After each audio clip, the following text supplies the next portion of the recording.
Hi guys, welcome to my channel. If you are new here, remember to hit that subscribe button down below, and you can also turn on the notification bell just right beside it. That tells you every time I upload a new video. And to my OGs, thank you for coming back and at least watching my videos whenever you see it and all of that. I'm trying to be more consistent, and God help me, I will be as soon as possible. So guys, this is going to be the third part of my relocation series. If you have not seen the first, second part, I'll put them down below here just so that you guys can relate more with what I'm discussing here. So you might have to pause this video, go and watch the other two, and then you come back. In this part of this video, I'll be talking about getting my CAS and applying for my visa and all of that. I've mentioned in my other two videos that I'm still going to do a proper sit down video of what it will cost you to try to study in the UK, from your applying to schools to getting your admission, like your conditional or unconditional offer and documentations and all of that. I'll do a proper sit down video for all of that. But this is just me sharing my journey, because my journey is quite special. I would like to call it special because when I started this journey, I didn't even know that I'll get to this stage. I just took a leap of faith. And if you have followed this series, you will understand what I meant by taking that leap of faith, especially how God has been coming through for me when it comes to finances and all other things. So without further ado, let's get right into the video. The last time I came here, I talked about how I had to pay, another additional school fees. Initially, we were supposed to pay a certain amount, and then later the school came back to say, oh, you have to pay up to this 50%. If not, you're not going to get your CAS and all of those things. So I think that was where I stopped. So I fulfilled all the conditions of my offer, because I got like two conditional offers and I eventually got an unconditional offer. And then the next thing was me getting an email after I did my credibility interview, which I also talked about in my last video. I did the credibility interview and I got an email saying I passed and I could proceed to request for my CAS. But before I can request for my CAS, I also needed to submit some documents because the school wanted to verify those documents. I think they just wanted to do this because these are also the documents you will use for your visa application. So they needed to be sure that you have the right documents before you go ahead to apply for your visa. They wanted to minimize refusals as much as possible. So they requested for those documents and educational documents, financial documents, your certificates and things like that. So I had to send that in, which I did on the 2nd of September. Now, bear in mind, before I did that, a lot of people that had even gotten to that stage already on my group were complaining about how for like 1 week or 2 weeks, they've not gotten their CAS documents, and the email they got after submitting said within 72 hours was happening. It's almost September. People were complaining. So I was telling myself that me, with the way I'm doing this timing and everything, calculating myself, I don't want anybody to come and use CAS to delay me, things like that. So I tried not to, think about all the other people that were complaining. I just stayed on my own journey. I'm more of an optimistic person. I choose to stay on the positive side, even though I know that anything can go wrong at any time. But I choose to just stay within that positive angle. Anyway, so after I submitted those documents on the 2nd of September, which was a Friday, I knew because it was a weekend, I wasn't really expecting much to happen on that Friday. But based on things that had been happening in recent times, I knew that representatives of the school have been working like Saturdays and sometimes Sundays, because people sometimes get their documents on Saturdays or Sundays. So I was just hoping that at least if they can't work on it Friday, let's say Saturday, Sunday, they're able to work on it, and then by Monday I should get a response. That was my calculation, right? Now, after submitting my document, I decided to start looking into the documents that I also need to be submitting for my visa. And then I realized that one of the documents I had, which was my YX certificate, was not the certificate that I can use for my visa application. I found out that I only have what they call the statement of results.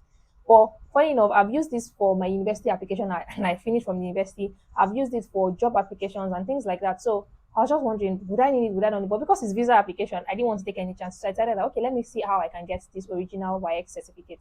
The YX certificate was also what they use as my proof of English, right? So it was quite an important document. So I'd gone to a YX office very close to where I stay, and I made an inquiry. They said, oh, that if I finished about 15 years ago, and that means my school should have it. So now I live in Lagos. My school is back in Akure, where I grew up. So I had to call my dad. My parents stay in Akure, and told him to please help me go to school. But it was Friday. I called him in the afternoon, and he said he would go on Monday, that he couldn't make it again on Friday. So I said, no problem. I'll leave you ready for visa anyway. So by Monday, my dad had gone to the school, and then they started listing some other documents I needed to pick up. He said the YX certificate, statement of results, testimonial, NECO certificate, NECO statement of results. And by the time they were done with all of these lists, they said I needed to pay like 27,000 naira. And I'm like, no, hold up. I only need YX certificate. I don't need all these other documents. I can't even remember taking NECO examinations. So like, I'm not going to pay for things that I will not use. And there was a lot of back and forth. He even had to, they told me, okay, I had to send an email to this school principal, like giving my dad authorization to be able to pick up on my behalf, da da da. And then because it was delaying, the man wasn't in the country. So my dad had to leave to go to work, and he said he was going to come back. So I sent the email, and then when when my dad got back from work, he went there, and they were still not attending him. They still insisted that I needed to pay for these things, and I'm like, I can pay for the YX certificate. I don't mind. That's what I need. I don't need the statement of because I already have one. And then they said I have to pay for YX scratch card and things like that. So I said, okay, let me call the principal again to explain these things to him, because it was the secretary that was, wasting our time and all that. But he wasn't picking up immediately. So my dad had to leave to say, okay, we'll come back the next day. So eventually I was able to talk to the principal. He eventually called me back much later. And then I explained to him, he said, okay, and then I said I couldn't even remember if I took the NECO examination. He said, okay, if I didn't take it, then I don't have to pay for it. So eventually, when we did the calculation of what I had to pay for, I still had to pay for like 17,000 naira or something like that worth of documents. So I said, no problem. Then when my dad went back the next day, okay, so before my dad went back the next day, this is Monday. Guys, follow me. I'm trying to be very fast. I don't want this video to be too long.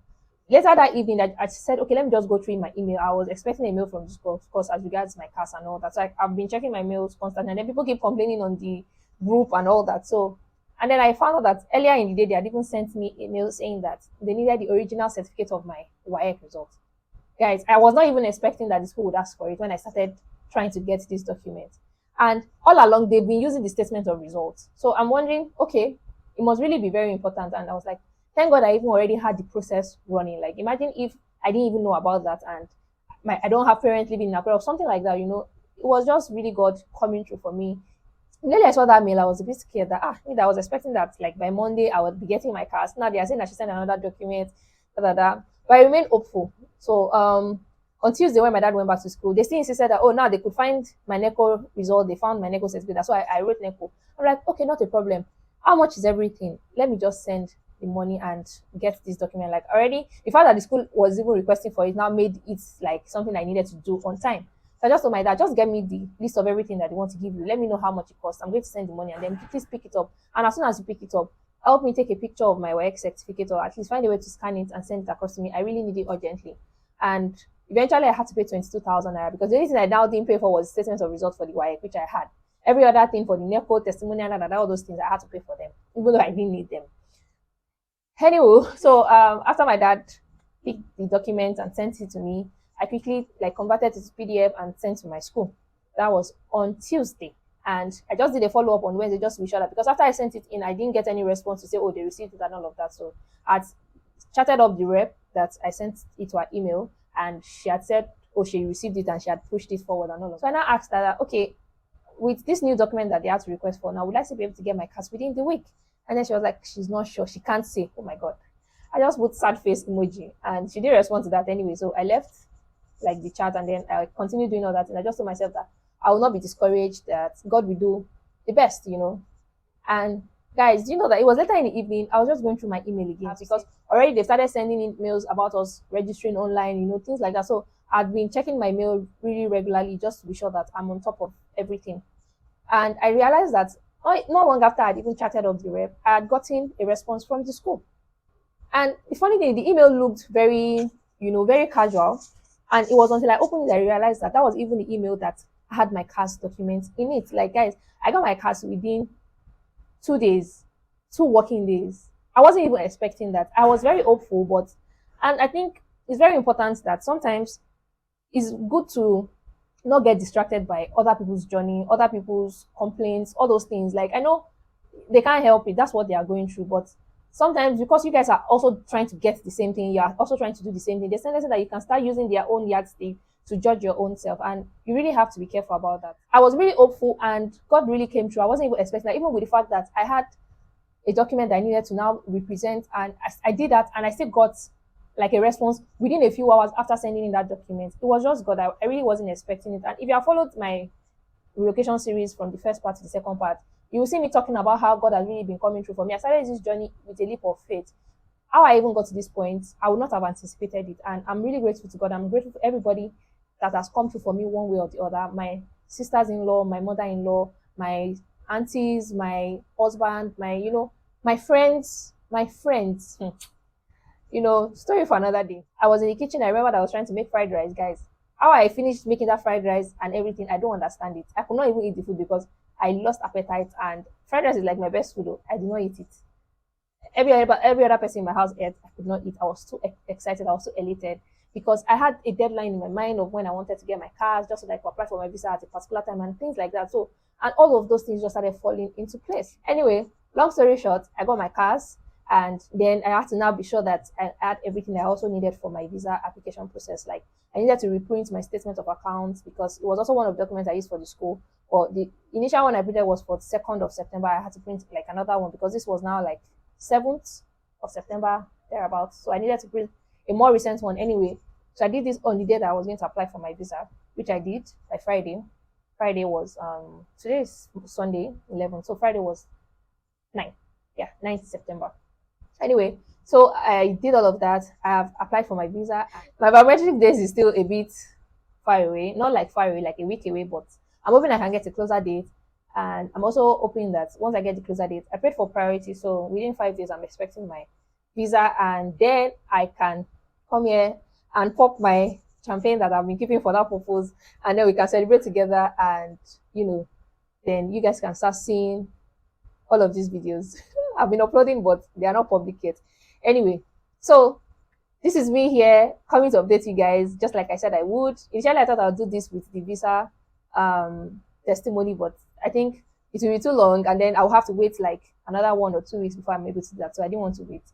And I'm going to end this video here, guys. I hope you like this. Please give it a thumbs up, and I'm going to record another video after this where I show you guys what I've been doing as regards travel prep and all of that. And if you have not subscribed to my channel, please subscribe to my channel. Trust me, you will want to watch all the other videos that will be coming after this relocation series. Like, guys, this is when I start to get serious with my channel. So please stay with me, and I love you guys. I'll see you in my next video. Bye.